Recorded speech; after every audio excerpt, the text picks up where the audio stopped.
In our first story, the police have arrested a 35-year-old man after he attempted committing suicide in the Chamber of Parliament. The man, identified as Kojo Mensah from Kwesimintim, sat at the public gallery on Thursday wearing the T-shirt of Kwesimintim Member of Parliament Joe Mensah. As sitting adjourned, he yelled that he wanted to jump off the gallery to the main floor, but was restrained by security officers present at the time. Commander of Parliament Police, Superintendent Freeman Tete, says a criminal investigation has begun into his conduct. As a normal visitor to Parliament to witness proceedings in the chamber, and then unfortunately he decided to jump down. So these are things that that is the initial briefing that I had. So I believe more will be established by the police as the investigation continues or goes on. Okay. Was he searched? Were the political party staff on him it's a procedure. identified? Searching is the first thing we have to do, just to get other information. So immediately somebody is arrested, you have to quickly conduct a search on the person. So these are procedures that no police officer is supposed to fail at all. My point is, as he was getting into the chamber, did anyone pay attention to what he may have been holding? Including a search is conducted, and when we are searching, we look for other things, not what he's carrying presently, because he was carrying just not even a rope, something that he used to tie the body. So those things are not implemented, they are not weapons. We look out for weapons. So once he's not having a weapon, I don't think we can suspect anything at all. And don't forget that he attempted to jump down. So those things, you wouldn't know the mind of the person. So, because if we're not doing the right thing, I don't think we would have been able to get him arrested or prevent him from jumping from the top to the down. To the extent that he was in a party paraphernalia, which is actually what is raising the red flags, and now he got normal clothing, a normal attire he's wearing. So we are not particular about what he's wearing. It is about the act itself, not what he's wearing. Did he explain to you whatever may have been his intention behind wanting to jump? I'm sure some interrogation may have happened. Established by the investigators. It will be established by the investigators. We don't conduct investigation here. Ours is to conduct arrest or prevent a nasty situation. Well, away from Parliament, the Deputy Minister of Education, Dr. Yaw Edichum, is worried about Ghana's inability to make all public buildings easily accessible for persons living with disability. Dr. Edichum made this remark when he paid a visit to the St. Paul's Basic School, where Herman Odwe Okpotiashong, a teenager living with cerebral palsy, is among some 261 candidates writing the BEC at the center. JoyNews Beryl Ernestina Richter was at the center and found these reports. Deputy Minister for Education Dr. Yaw Edichum says he wept when he watched the JoyNews story of how Herman was carried by his friends to the exams hall.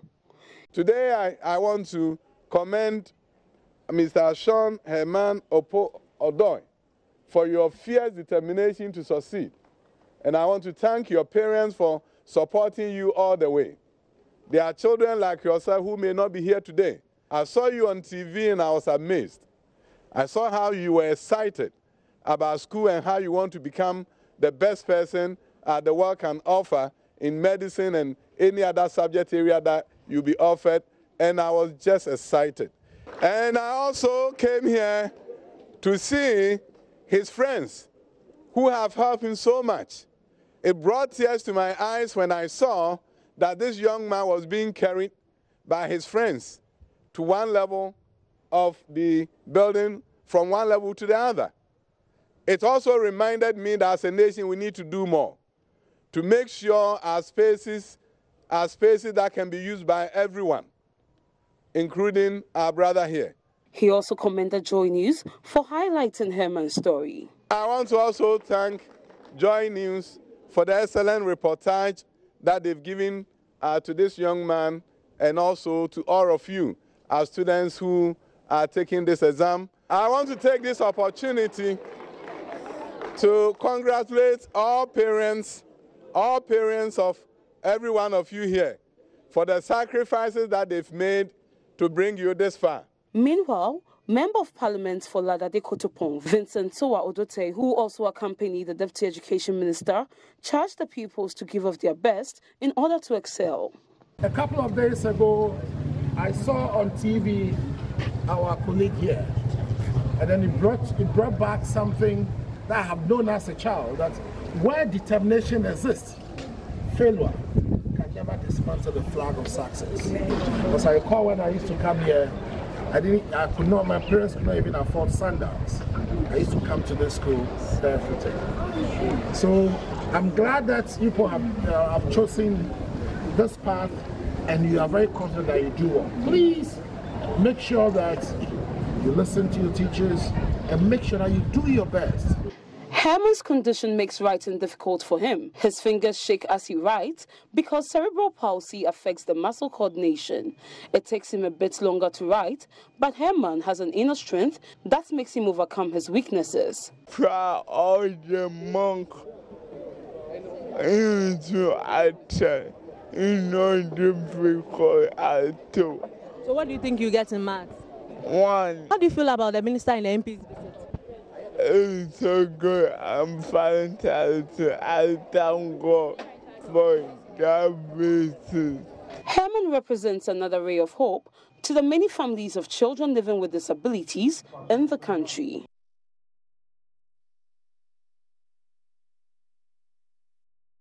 And still on education, but this time we go to the Upper West region. An acting coordinator for the Ghana School Feeding Program, Gertrude Kwashiga, has warned caterers of the school feeding program that they risk being sacked or jailed should they fail to deliver.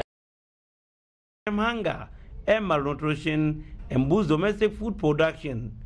The program provides 1 meal per each school day for about 2.6 million pupils in deprived areas of the country. Acting coordinator of the Ghana School Feeding Program, Gertrude Kwashiga, stated that recent evaluation of the Ghana School Feeding Program by the government, World Food Program, and Partnership for Child Development revealed the school feeding rations do not meet the nutritional requirement that will improve the status of the school-age child. It also revealed that district actors do not have adequate knowledge in the use of the meal planner to generate district menus with quantities. The women will be now abreast with the knowledge of why the job was given to them. Their personalities will be enhanced. As women, they'll be empowered, and then the children will also have the benefit of eating well, nutritionally and balancedly, and then food will be served on time, and then there'll be a lot of things that we are going to put in place, because if you have money to work, you will deliver well. And then we can also stand on that and check you and sanction you when something is going wrong. Then all those checks and balances would do what? Will now be effective for the program. Speaking at the Upper West Regional Training of Stakeholders on Innovation and Training, Gertrude Kwashiga warned caterers who fail to change over a new leaf will be sanctioned or sacked from the program. Now, criteria, if all that I've mentioned is going to work effectively, then in the next,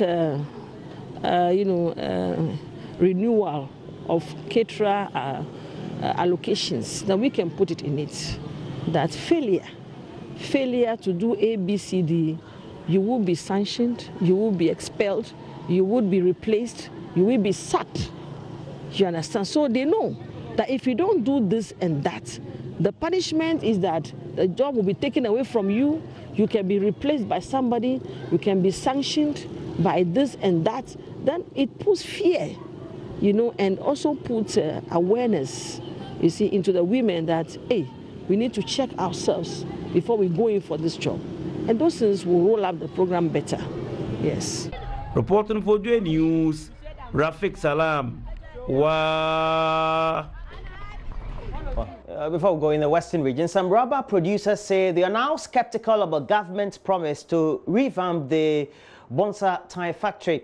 And this is because there has not been enough action on the ground since President Akufo-Addo made promises to their chiefs in 2017 and 2018 to get the factory working again. The factory built by Dr. Kwame Nkrumah's government produced high-quality car tires at the time. JoyNews' Henry Kwesibedu visited the facility and report it is now serving as a maize plantation and a warehouse for cocoa. Tires and a Bosso glass factory. Feasibility studies are almost complete. Now rubber a war Western region. Papa. Now we continue to be raw material exporters. We are almost done with the feasibility studies, and my government will revamp the Bonzi tie factory.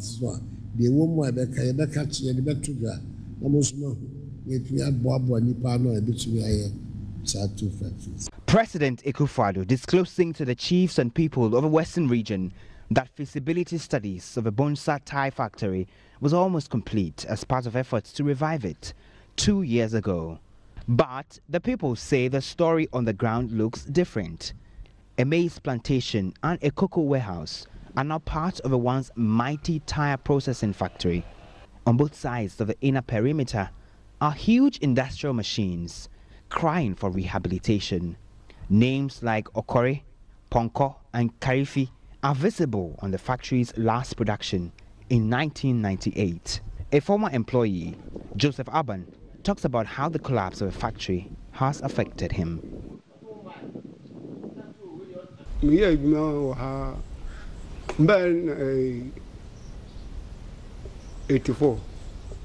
I was employed here in 1984, and all workers were laid off in the year 2000, leaving us with no jobs.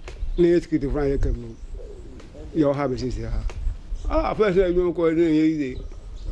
the factory was fully operational, we were paid well, and I took good care of my family. Now, as a security person, my salary is petty and also delayed. Life is not as smooth as it used to be. In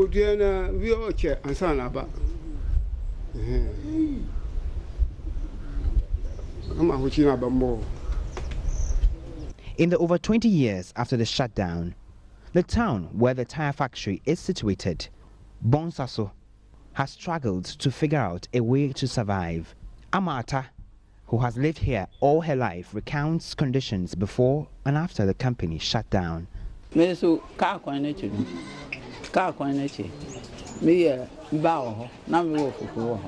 I operated a local eatery for workers at the Bonzi tie factory.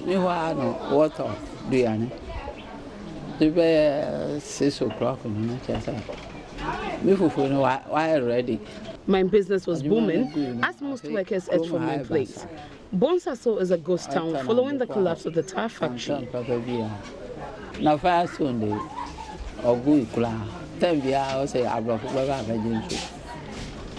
We have always been receiving lip services from successive governments to revamp the factory.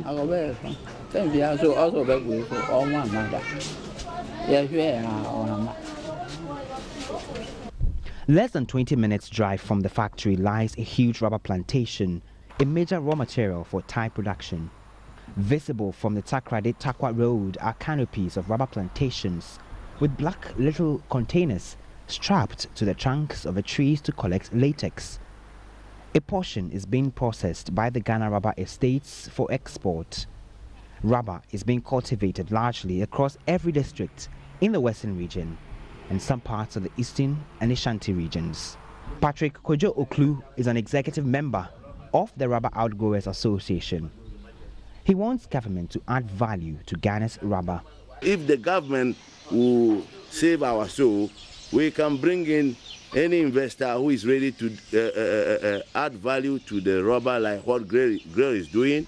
And secondly, we add other values in a chain, because the value chain can make us produce Wellington boots, gloves that we use in the hospital, and internationally, look at the demand for condom. We use this very thing for condom. So can our people help some of us to establish those factories so that as the raw material is here, we use it to create jobs for the youth and as well as livelihood enhancement. With Ghana faced with rising unemployment and sinking cocoa and gold sectors, it appears this is just the time to turn this factory around. At least there is a government policy, one district, one factory, and at which this can be executed. Henry Kwesi-Bedu's report for JoyNews.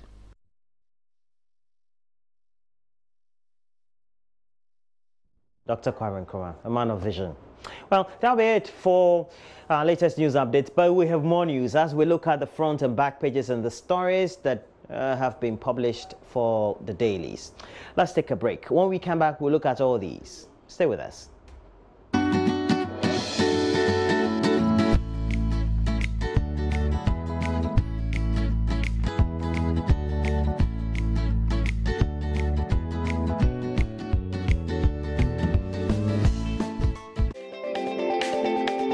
Log on to myjoyonline.com for local and international news, business, entertainment, politics, lifestyle, sport, and all the news that's news and more. Watch live TV or access the YouTube channel for video on demand and live streaming of JoyNews, Ghana's first and only 24-hour news channel. Listen to live radio and podcast of all your favorite Joy FM programs whenever and wherever. So go ahead, reach out for your tablets and smartphones and download the My